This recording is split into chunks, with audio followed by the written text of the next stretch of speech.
Hey, okay, so I think I already talked about it here before, but there's a game jam for social impact. And a game jam is basically like a hackathon. What's a hackathon? A hackathon is basically like a game jam. What's a game jam? A game jam is a competition where a theme is given and you have a lot amount of time to build a game associated with that theme, right? Um, so yeah, there's a game jam going on right now, Games for Social Impact. It's a 48-hour game jam, I believe, or 24 hours. 48 hours, I think, or around that amount of time. Anyways, I really want to do the game jam. I think it's a really cool experience just to continue building my game developing skills. I don't want to just be something that dries out that I pick up in like a couple years. I think it's something that's really fun to have and also helps me with my product management skills and all those cool stuff. Um, all that being said, the game jam is public. Like if that's the actual theme of the game jam. I remember when I asked earlier, I said, hey, I couldn't go to the thing in person. I said, what's the game jam? And someone said, the game jam is almost public. And I was like, I thought they were saying it's going to be public to everyone to see soon, but they actually meant public. So the game jam is public. However, I am wondering if it's in my best interest to pursue this game jam because I have others. I notice I'm a bit behind on some new stuff, so I have to work on that. So I was wondering if I should dedicate the weekend to that, or if I should actually take the time to do this game jam. Um, but now I'm speaking about it, I feel like it'll be really fun. I think I can do a bit of both. I'm a one-man team for this game jam. They discouraged not going solo. They discouraged going solo. However, I'm different, and I didn't know anyone else who was doing the game jam. I didn't feel like asking anyone, so I'm going solo.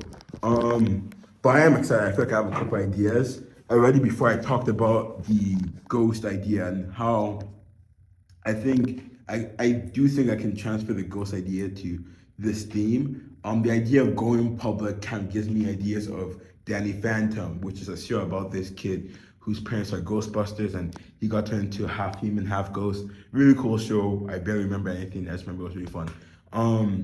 But I could do something like that, and maybe that's a game mechanic where uh, you get to do a bunch of stuff as a ghost, but to actually do the important stuff, you have to go public, go visible.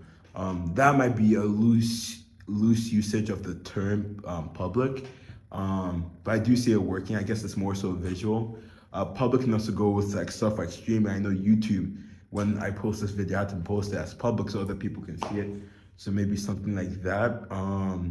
Maybe it could be something like a game mechanic where you shoot these blasts, let's say fire blast, but then it's not public so no one else can see it, or it's like a virtual world and you send these mean comments and that's the fighting system. Like comment, I like my brainstorming here. So like commenting is the fighting system, but then you have to post it. I don't know per se.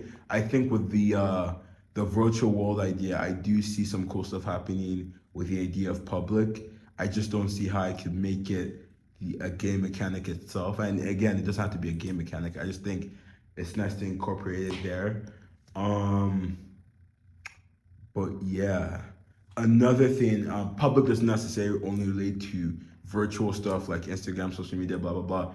It also just relates to being in the public. So it could be the public opinion, it could be the public view, stuff like that, or just in the masses. So I know I talked about this earlier. I kind of feel like I had a good idea of what it was without knowing what it was in the past couple of episodes. But there's this level in Super Smash Bros. Where you're playing and there's this big entity in the background, and if they look at you, you basically get stunned.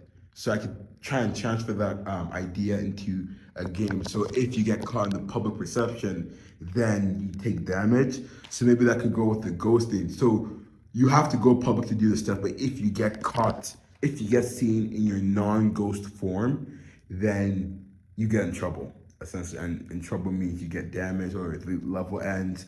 So maybe you can be in your ghost form for like 5 seconds or so, but then you have to do all these spy stuff, get an item from point A to point B, blah blah blah. But if you get seen in the public perception or wherever, then you lose the level. But yeah, so that's just my brainstorm. I'm really excited. Some other cool stuff happening in the background. I got to meet with our stand-in RD. resident director. Gotta talk about a couple stuff here and there. If certain stuff go well, I can see the Fire TV initiative being fully implemented by the end of November, which would be really amazing, or even like the first 2 weeks of November, which would be great. The scary movie nights are going well, so we had a surprisingly good turnout for something that was advertised technically today, like the end of yesterday. But yeah, stuff are going well. Really happy with that. Just have to keep on being consistent and keep on working hard. But yeah, besides that, I have nothing else I want to say. So have a great day.